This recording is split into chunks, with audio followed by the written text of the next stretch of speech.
శాశ్వతశాల ఇది నా యేసు నివసించేశాల.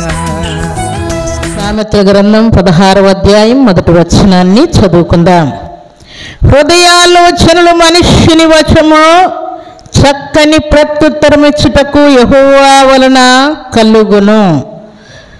దేవుడి శ్రేష్టమైన మాటలు దీవించి ఆశీర్వదించునుగాక. ఆలోచన చేయడం మాత్రం మన వశమే, కానీ కింద దేవుడు ఏమంటున్నాడంటే చక్కని ప్రత్యుత్తరం ఇచ్చుటకు యెహోవా వలన కలుగును. ఎన్నో ఆలోచనలు హృదయంలో వస్తూ ఉంటాయి, కానీ ఎదుటి వ్యక్తితో మాట్లాడేటప్పుడు కరెక్ట్గా మాట్లాడుతున్నావా తప్పు మాట్లాడుతున్నావా అనే సంగతి, లేక కరెక్ట్ అయినటువంటి ఆన్సరు, దోషము లేనటువంటి ఆన్సరు, నీకు కరెక్ట్గా మార్కులు పడేటువంటి ఆన్సరు, ఎదుటివారు నిన్ను హేళన చేయకుండా నలుగురు ఒప్పుకునేటువంటి మాటలు నువ్వు చెప్పడానికి అది మన వలన జరగదంట ప్రియులారా. ఆలోచనలు మనకు ఎన్నో వస్తాయి, కానీ చక్కని ప్రత్యుత్తరం ఇచ్చేటువంటి అవకాశం మాత్రం ఎవరి వలన వస్తున్నాయంట? దేవుని వలనే వస్తూ ఉన్నాయంట. చక్కని ప్రత్యుత్తరం ఇవ్వడము దేవుని యొక్క వశములో ఉన్నదని దేవుడు జ్ఞాపకం చేస్తున్నాడు. అయితే చాలాసార్లు మనం ఏమనుకుంటూ ఉంటామంటే అన్నీ మన వశంలో ఉన్నాయి, మనం అనుకున్నట్టుగానే జరుగుతున్నాయి, మేము ప్లాన్ వేసామంటే దానికి తిరుగు ఉండదు, మేము ప్లాన్ వేసామంటే అది సక్సెస్ఫుల్గా జరిగిపోతుంది అని ఎవ్వరు కూడా చెప్పడానికి వీలు లేకుండా దేవుడు ఆయన చిత్తానుసారముగా సమస్త కార్యాలను జరిపించుకుంటూ వెళ్ళిపోతూ ఉంటాడు. అందుకే పరిశుద్ధ గ్రంథంలో ఒక చక్కని మాట వ్రాయబడి చూడండి. కొంతమంది వ్యక్తులు ఈ మాటలు మాట్లాడుకుంటూ ఉన్నారంట. ఆదికాండం 11వ అధ్యాయం 4వ వచనం 5వ వచనం కూడా చదువుకుందాం. మరియు వారు మనము భూమి యందంతటా చెదిరిపోకుండా ఒక పట్టణమును ఆకాశమునంటూ శిఖరము గల ఒక గోపురమును కట్టుకొని పేరు సంపాదించుకుందాము రండని మాటలాడుకొనగా, యెహోవా నరుల కుమారులు కట్టిన పట్టణమును గోపురమును చూడ దిగి వచ్చెను. వీళ్ళు అనుకున్నారంట, మనం గందరగోళం అయ్యేది ఎందుకు, అక్కడొకరు ఇక్కడొకరు ఎందుకు, అందరం ఒకే చోట ఉందాం, ఒకే గోపురాన్ని కడదాం, అనగా ఒకే ఇంటిని కడదాం. ఆ ఇల్లు ఒకవేళ మనకు సరిపోకపోతే అది ఆకాశమునంటునంత ఎత్తైనా పర్వాలేదు, అంతస్తుల మీద అంతస్తులు అంతస్తుల మీద అంతస్తులు కట్టి ఆకాశాన్ని అంటినా పర్వాలేదు, అంత పెద్ద గోపురాన్ని కట్టి ఏం చేయాలనుకున్నారంట? కట్టిన తర్వాత మనుషులు ఏమంటారంట? వారిని పేరు సంపాదించుకుందాము రండని మాట్లాడుకున్నారంట. ఇది చాలామంది చేస్తూ ఉంటారు. పేరు సంపాదించుకోవడం కోసం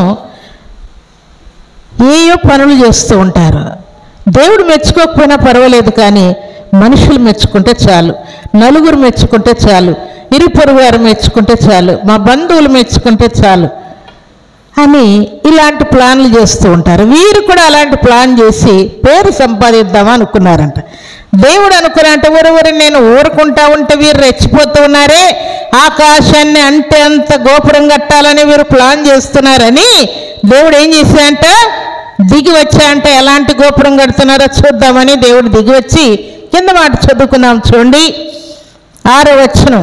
అప్పుడు యెహోవా, ఇదిగో జనం ఒక్కటే, వారందరికీ భాష ఒక్కటే, వారు ఈ పని ఆరంభించి ఉన్నారు, ఇక మీదట వారు చేయదలచు ఏ పని అయినను చేయకుండా వారికి ఆటంకమేమీ ఉండదు.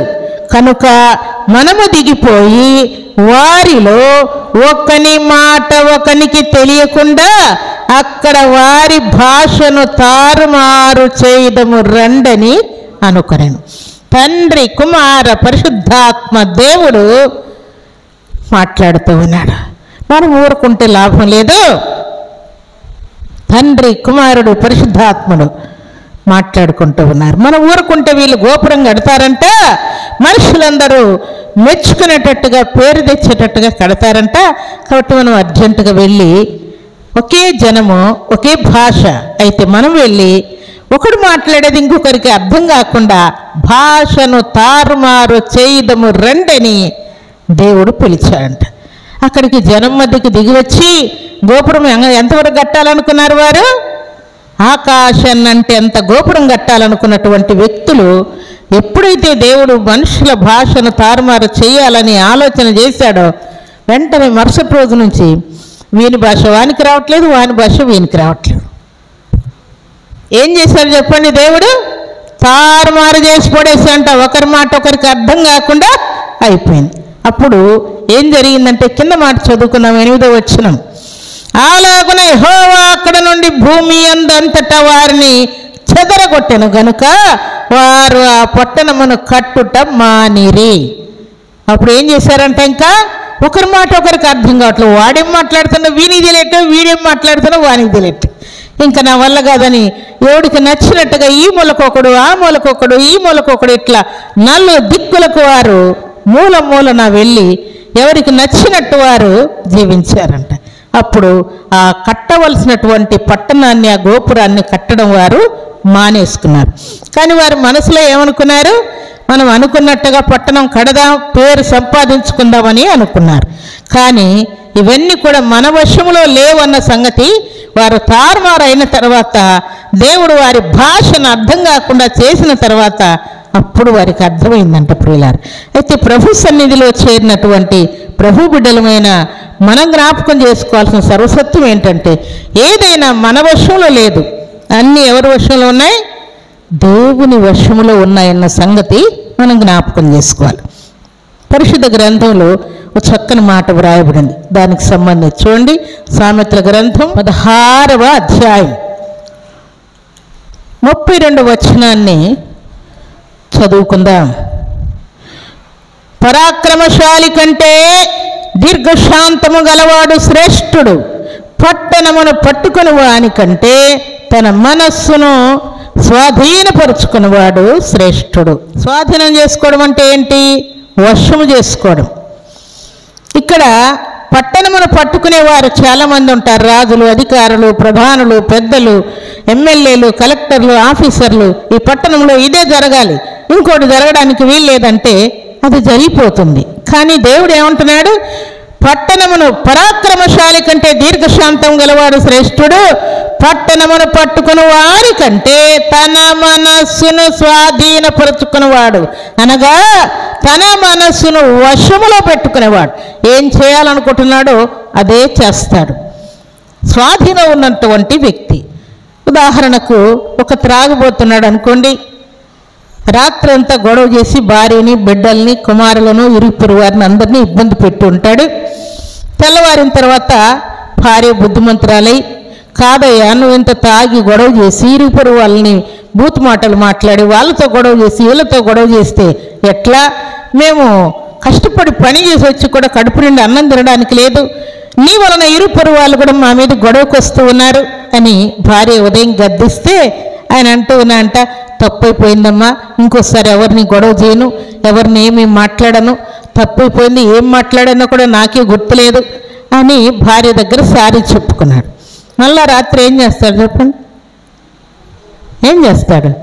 మరలా రాత్రికి అదే పని చేస్తాడు. అనగా తన మనస్సును ఆయన వశములో పెట్టుకోలేకపోతూ ఉన్నాడు.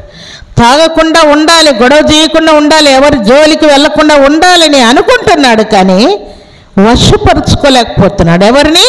భార్యని కాదు, భర్తను కాదు, తల్లిని కాదు, తండ్రిని కాదు, అన్నదమ్ములను, అక్కచెల్లెలను కాదు, తన మనస్సును వశపరుచుకోలేకపోతున్నాడు. తన మనస్సును తన స్వాధీనములో ఉంచుకోలేకపోతున్నాడు. అందుకని దేవుడు పట్టణమును పట్టుకుని వానికంటే తన మనస్సును స్వాధీనపరచుకోవాలి అంటూ ఉన్నాడు. ప్రభు సన్నిధిలో చేరిన ప్రభు బిడ్డలమైన మనం దేవుని నమ్ముకున్న తర్వాత మన మనస్సు మన మాట వినాలి. అప్పుడే మనం దేవుని బిడ్డలు. చాలామంది దేవుని సన్నిధికి వచ్చి మంగళవారం నా దగ్గరకు వచ్చినప్పుడు ఈ మాటలు అంటూ ఉంటారు.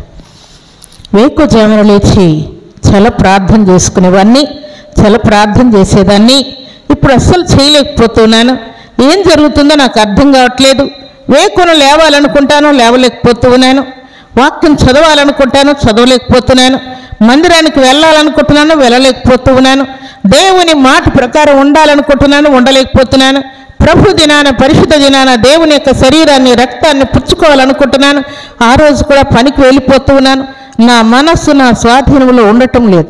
మన మనస్సు మన మాట వినకపోతే మనం ఎవరిని మాట వినేటట్టు చేయలేం ప్రియులారు. మన మనస్సు మన మాట వినకుండా ఉంటే ఎవరినో మార్చాలని ప్లాన్ చేస్తుంటాం. నా భార్య నా మాట వినట్లేదు, నా భర్త నా మాట వినట్లేదు, నా పిల్లలు ఇలాగ చేస్తూ ఉన్నారు, నా ఇరు పొరుగు వారు ఇలాగ చేస్తున్నారు, నా ఫ్రెండ్స్ కూడా నన్ను మోసం చేస్తూ ఉన్నారు అని ఎవరినో మనం స్వాధీనపరచుకోవాలని ప్లాన్ చేస్తూ ఉంటాం. అయితే ముందు మనం ఎవరిని స్వాధీనపరచుకోవాలి?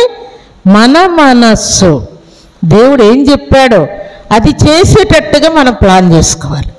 మన మనస్సు మనం చెప్పినట్టుగా ప్రార్థన చేయాలంటే చేయాలి, మందిరానికి వెళ్ళాలంటే వెళ్ళాలి, దేవుని మాట ప్రకారం జీవించాలంటే జీవించాలి, వాక్యం వినాలంటే వినాలి, చదవాలంటే చదవాలి, పరిశుద్ధంగా జీవించాలి, ఉపవాసం ఉండాలంటే ఉండాలి.